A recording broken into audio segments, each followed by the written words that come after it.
Hello guys, അപ്പം ഈ video ഇന്ന് എടുത്തില്ല, 2-3 ദിവസം മുമ്പ് എടുത്തതാണ്. 2-3 ദിവസം മുമ്പ് എടുത്തതെന്ന് പറഞ്ഞാൽ ഈ വീഡിയോ ഞാൻ ഒരു മടി പിടിച്ചാണ് എടുത്തത്. എനിക്ക് എടുക്കണമെന്നേ താല്പര്യമില്ലായിരുന്നു. അങ്ങനെ ആഴ്ച അവസാനമായപ്പോൾ ഞങ്ങളെത്തി ഇറാനിയിലോട്ട്.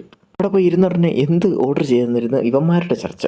എനിക്കറിയാം അവസാനം ഇത് പെരി പെരി മന്തിയിലെ അവസാനിക്കും. ഇതാ നിങ്ങളിപ്പം കാണണം, എവിടെ പോയിരുന്നാലും കുണ്ടി ഉറപ്പിക്കാത്ത ഒരുത്തനാണ് ഇവൻ. എവിടെ ഇരുന്നാലും ഒരു അസ്വസ്ഥത പോലെയാണ് അവൻ. ഈ കറങ്ങി നടക്കണം. ഫൈനലി അവൻ ഇരുത്താൻ വേണ്ടി മന്തി എത്തി. അത്രയും നേരം കറങ്ങി നടന്നുകൊണ്ടെന്ന് ആ ക്ഷീണം അവൻ തീർത്തു ആ പ്ലേറ്റിൽ തന്നെ. എന്തോ അവൻ കഴിഞ്ഞിട്ട് മന്തിയിൽ റൈസോ മന്തിയോ ഒന്നും ഇങ്ങോട്ട് പറഞ്ഞില്ല. അപ്പം ആലോചിച്ച് അവ ഇരിക്കേണ്ടായിരുന്നു, നടന്നുകൊണ്ട് തിരിഞ്ഞാൽ മതിയായിരുന്നു. അവസാനം തടയിലും പറക്കലും എല്ലാം കഴിച്ചു കഴിഞ്ഞ് വീട്ടിലോട്ട് പറഞ്ഞ വഴിക്കാണ് മനസ്സിലായത് സിത്താരച്ചിയുടെ ഗാനമേള ദാ ഇവിടെ അടുത്തുള്ള കോവിലിൽ നടക്കണമെന്ന്.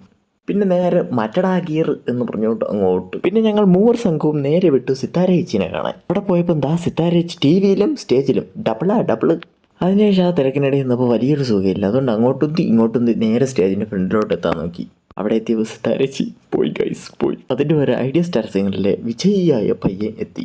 അങ്ങനെ ആ പയ്യൻ്റെ പാട്ട് കഴിഞ്ഞ് പറഞ്ഞതിന് വീണ്ടും എത്തി നമ്മുടെ താരം. ചിറ്റാൻ നോക്കിയിട്ട് അങ്ങോട്ടും നേരെ സ്റ്റേജിൻ്റെ ഫ്രണ്ടിലോട്ട് എത്തി. പിന്നെ അറിയാലോ, ചേച്ചി ജനങ്ങളെ കോരി ധരിപ്പിക്കുകയായിരുന്നേ. ആ തകർപ്പിന് നിമിഷം ചേച്ചിക്ക് എന്നെ തോന്നിക്കാണും സ്വന്തമായിട്ട് പാടിയ പറ്റല്ലോ, നാട്ടുകാരെ കൂടെ ഒന്ന് പാടിപ്പിക്കാന്ന്. പിന്നെ ചിത്ര ചേച്ചിയുടെ മാസ്റ്റർ പീസ് സോങ് എടുത്തങ്ങിട്ട്. പിന്നെ പറയണ്ടല്ലോ, നിങ്ങളെന്നെ കേട്ടോക്ക്.